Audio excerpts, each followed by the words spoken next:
Abenthy had given me a new piece of sympathy to practice. The maxim of variable heat transferred to constant motion, or something pretentious like that.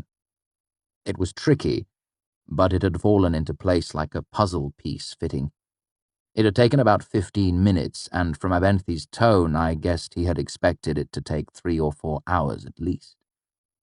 So I went looking for him, partly to get my next lesson and partly so that I could be just a little bit smug. I tracked him down to my parents' wagon. I heard the three of them long before I saw them. Their voices were just murmurs, the distant music that a conversation makes when it's too dim for words. But as I was coming close, I heard one word, clearly. Chandrian. I pulled up short when I heard that. Everyone in the troupe knew my father was working on a song. He'd been teasing old stories and rhymes from townsfolk for over a year, wherever we stopped to play. For months it was stories about Lanre.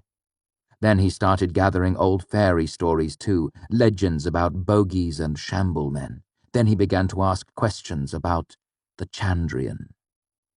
That was months ago. Over the last half-year, he had asked more about the Chandrian and less about Lanre, Lyra, and the rest.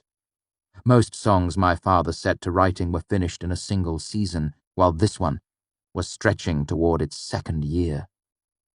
You should know this as well. My father never let word or whisper of a song be heard before it was ready to play. Only my mother was allowed into his confidence, as her hand was always in any song he made. The cleverness in the music was his. The best words were hers. When you wait a few span or month to hear a finished song, the anticipation adds savor. But after a year, excitement begins to sour. By now, a year and a half had passed, and folk were almost mad with curiosity. This occasionally led to hard words when someone was caught wandering a little too close to our wagon while my father and mother were working. So I moved closer to my parents' fire, stepping softly. Eavesdropping is a deplorable habit, but I have developed worse ones since. "Much about them," I heard Ben say, "but I'm willing." "I'm glad to talk with an educated man on the subject." My father's strong baritone was a contrast to Ben's tenor. "I'm weary of these superstitious country folk and the—" Someone added wood to the fire, and I lost my father's words in the crackling that followed. Stepping as quickly as I dared, I moved into the long shadow of my parents' wagon. Like I'm chasing ghosts with this song, trying to piece together this story as a fool's game. I wish I'd never started it. "Nonsense," my mother said. "This will be your best work, and you know it." "So you think there is an original story all the others stem from?" Ben asked. "An historical basis for Lanre?" "All the signs point to it," my father said. "It's like looking at a dozen grandchildren and seeing 10 of them have blue eyes. You know the grandmother had blue eyes too. I've done this before. I'm good at it. I wrote Below the Walls the same way, but—" I heard him sigh. "What's the problem then?" "The story's older," my mother explained. "It's more like he's looking at great-great-grandchildren." "And they're scattered to the 4 corners," my father groused. "And when I finally do find one, it's got 5 eyes, 2 greens, a blue, a brown, and a chartreuse. Then the next one has only 1 eye, and it changes color. How am I supposed to draw conclusions from that?" Ben cleared his throat. "A disturbing analogy," he said, "but you're welcome to pick my brain about the Chandrian. I've heard a lot of stories over the years." "The first thing I need to know is how many there actually are," my father said. "Most stories say 7, but even that's conflicted. Some say 3, others 5, and in Felia's Fall there are a full 13 of them, 1 for each pontifet in Ator and an extra for the capital." "That I can answer," Ben said. 7. You can hold to that with some certainty. It's part of their name, actually. Shane means 7. Shane Dian means 7 of them. Chandrian. "I didn't know that," my father said. "Shane. What language is that? Ilish? Sounds like Tamer, my mother said. You've got a good ear, Ben said to her. It's Tamic, actually, predates Tamer by about 1,000 years. Well, that simplifies things, I heard my father say. I wish I'd asked you a month ago. I don't suppose you know why they do what they do. I could tell by my father's tone that he didn't really expect an answer. Oh, that's the real mystery, isn't it? Ben chuckled. I think that's what makes them more frightening than the rest of the bogeymen you hear about in stories. A ghost wants revenge, a demon wants your soul, a shamble man is hungry and cold. It makes them less terrible. Things we understand we can try to control. But Chandrian come like lightning from a clear blue sky. Just destruction, no rhyme or reason to it. My song will have both, my father said with grim determination. I think I've dug up their reason after all this while. I've teased it together from bits and pieces of story. That's what's so galling about this, to have the harder part of this done and have all these small specifics giving me such trouble. You think you know? Ben said curiously. What's your theory? My father gave a low chuckle. Oh, no, Ben. You'll have to wait with the others. I've sweated too long over this song to give away the heart of it before it's finished. I could hear the disappointment in Ben's voice. I'm sure this is all just an elaborate ruse to keep me travelling with you, he groused. I won't be able to leave until I've heard the blackened thing. Then help us finish it, my mother said. The Chandrian signs are another key piece of information we can't nail down. Everyone agrees there are signs that warn of their presence, but nobody agrees on what they are. Let me think, Ben said. Blue flame is obvious, of course, but I'd hesitate to attribute that to the Chandrian in particular. In some stories it's a sign of demons, in others it's fey creatures or magic of any sort. It shows bad air in mines too, my mother pointed out. Does it? My father asked. She nodded. When a lamp burns with a blue haze, you know there's fire damp in the air. Good Lord, fire damp in a coal mine, my father said. Blow out your light and get lost in the black, or leave it burn and blow the whole place to flinders. That's more frightening than any demon. I'll also admit to the fact that certain arcanists occasionally use prepared candles or torches to impress gullible townsfolk, Ben said, clearing his throat self-consciously. My mother laughed. Oh, remember who you're talking to, Ben. We'd never hold a little showmanship against a man. In fact, blue candles would be just the thing the next time we played Aeonica, if you happened to find a couple tucked away somewhere, that is.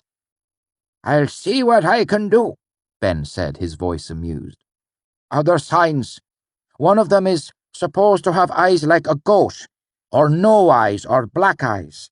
I've heard that one quite a bit. I've heard that plants die when the Chandrian are around. Wood rots, metal rusts, brick crumbles. He paused. Though I don't know if that's several signs or all one sign.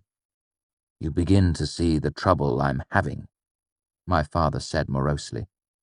And there's still the question as to if they all share the same signs or have a couple each. I've told you, my mother said, exasperated. One sign for each of them. It makes the most sense. My lady wife's favourite theory, my father said. But it doesn't fit. In some stories, the only sign is blue flame. In others, you have animals going crazy and no blue flame. In others, you have a man with black eyes and animals going mad and blue flame. I've told you how to make sense of that, she said, her irritated tone indicating they'd had this particular discussion before. They don't always have to be together. They could go out in 3s or 4s. If one of them makes fires dim, then it'll look the same as if they all made the fires dim.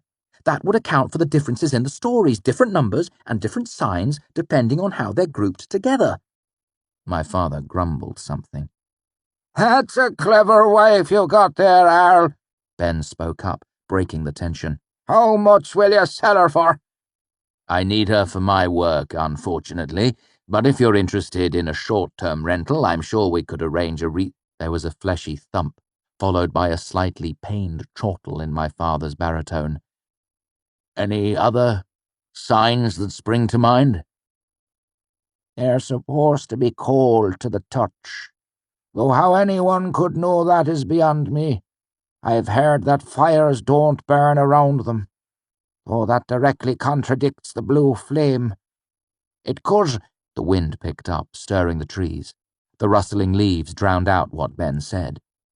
I took advantage of the noise to creep a few steps closer. Being yoked to shadow, whatever that means, I heard my father say as the wind died down. Ben grunted. I couldn't say either. I heard a story where they were given away because their shadows pointed the wrong way, towards the light, and there was another where one of them was referred to as shadow-hamed. It was something the shadow-hamed.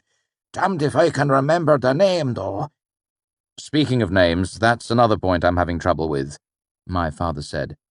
There are a couple of dozen I've collected that I'd appreciate your opinion on.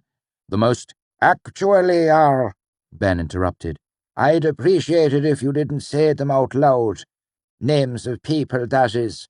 You can scratch them in the dirt if you'd like, or I could go fetch a slate, but I'd be more comfortable if you didn't actually say any of them. Better safe than sorry, as they say. There was a deep piece of silence. I stopped mid-sneak with 1 foot off the ground, afraid they'd heard me.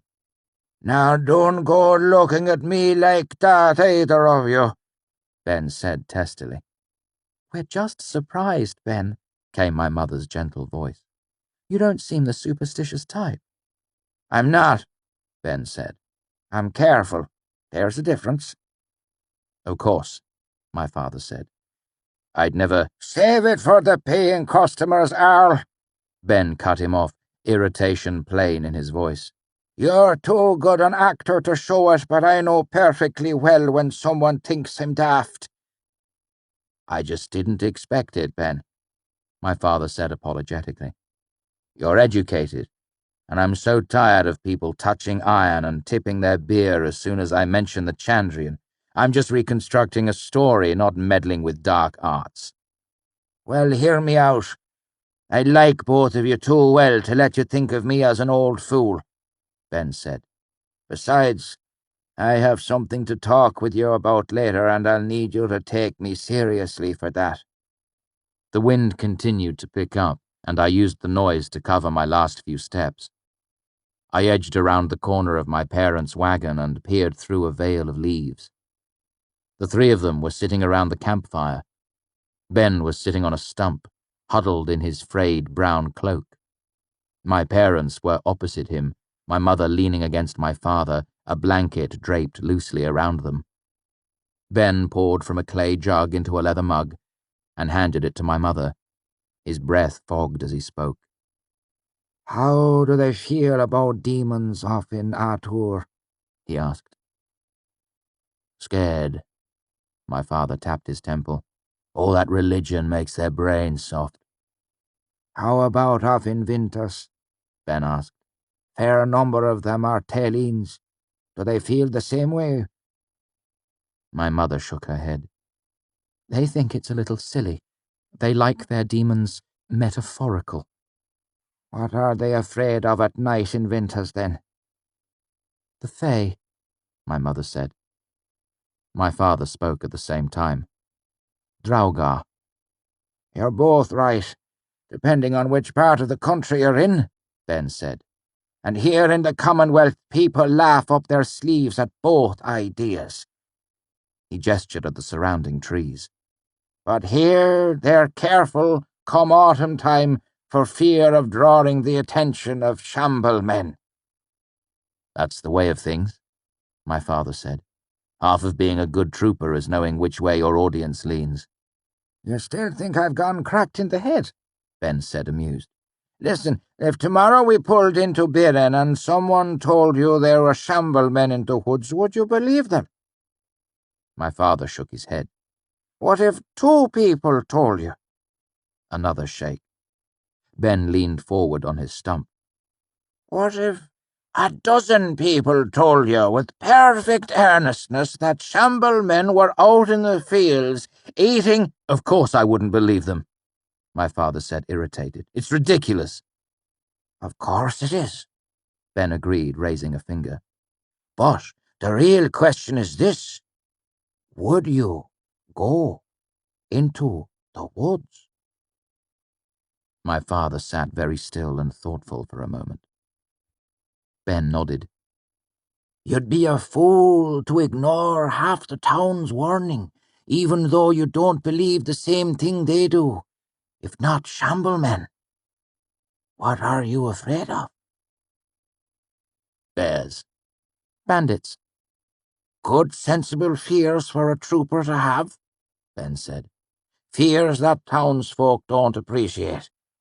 Every place has its little superstitions, and everyone laughs at what the folk across the river think.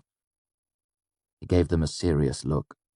But have either of you ever heard a humorous song or story about the Chandrian?